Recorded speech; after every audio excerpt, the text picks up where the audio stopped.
Question 34, je vois dans les formules de calcul et tableaux que je récupère des mots comme TVA, taux d'augmentation, montant total. Pourtant, les calculs fonctionnent bien. Comment cela est-il possible et comment construire une formule de ce type?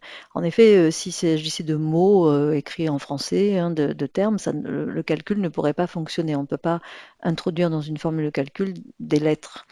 Si ça fonctionne, c'est qu'il s'agit d'un nom de cellule.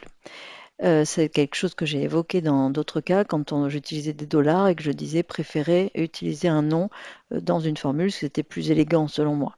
Alors comment ça marche? Ici, par exemple, cette cellule, je vais lui donner un nom. Je vais l'appeler par exemple TVA.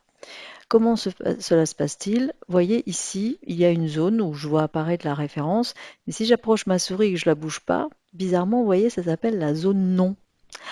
Alors, eh bien, c'est justement là que ça se passe. Je vais cliquer, je vais surtout bien cliquer et je vais saisir un nom. Alors attention, là c'est pas le cas, mais il ne faut pas un nom avec un espace. Donc si je voulais écrire taux TVA, d'ailleurs, à la limite je peux le faire, taux, ben, je vais mettre peut-être, soit je colle comme ça, soit je peux mettre un petit underscore, le tiret du 8, mais pas le tiret du 6. Voilà, je vais faire quelque chose comme ça. Et surtout, alors l'étape ultime est très importante, je valide, je fais entrer. Je ne clique pas n'importe où, je valide. Voilà. Et là, l'avantage, c'est qu'à tout moment, où que je sois, je pourrais très très vite retourner à cet endroit. Alors moi, j'ai beaucoup de noms dans cette feuille, donc ça va être un peu impressionnant. Mais quand on n'en a pas beaucoup, eh bien, TVA apparaît très vite et on clique et on se retrouve directement dans la cellule. Déjà, donner un nom à une cellule, moi, je m'en sers pour me déplacer dans des tableaux. Pas pour faire forcément que des calculs, mais par exemple, si j'ai un long tableau et en bas à droite, la dernière ligne est plutôt très loin, ben, je peux très bien nommer la dernière cellule, je l'appelle fin tab, et grâce à ça, je pourrais y aller très très rapidement.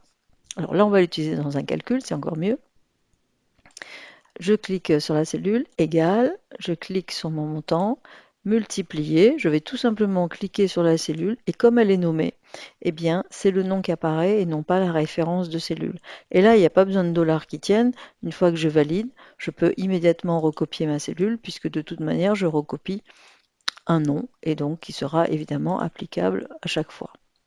Alors attention, si je me suis trompée, si je veux renommer, surtout, surtout ne pas aller bidouiller ça ici. De toute manière, ici, même si je saisissais, j'enlevais par exemple l'espace, le tiret du 8 et que je valide, pour Excel, il n'entendra pas la chose, c'est-à-dire que cette cellule s'appellera toujours taux TVA avec le tiret du 8. Comment faire? Il faut aller dans Formule et dans Gestionnaire de noms.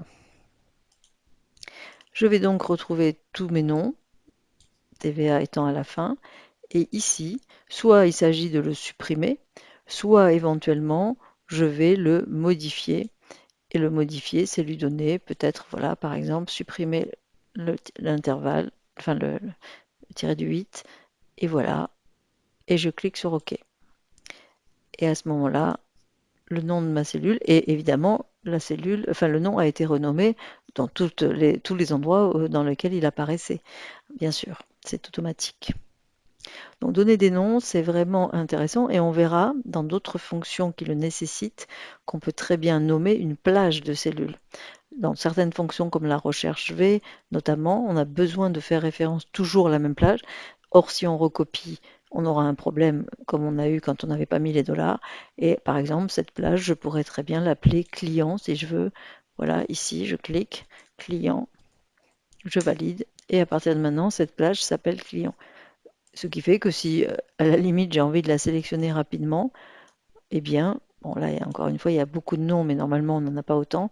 Client, bah, ça a pour effet de la sélectionner. Finalement, c'est pas mal aussi. Ça peut permettre parfois une sélection d'une grande, grande plage qu'on n'a pas envie de faire à la main. Et on peut, grâce au biais des noms, finalement faciliter la sélection.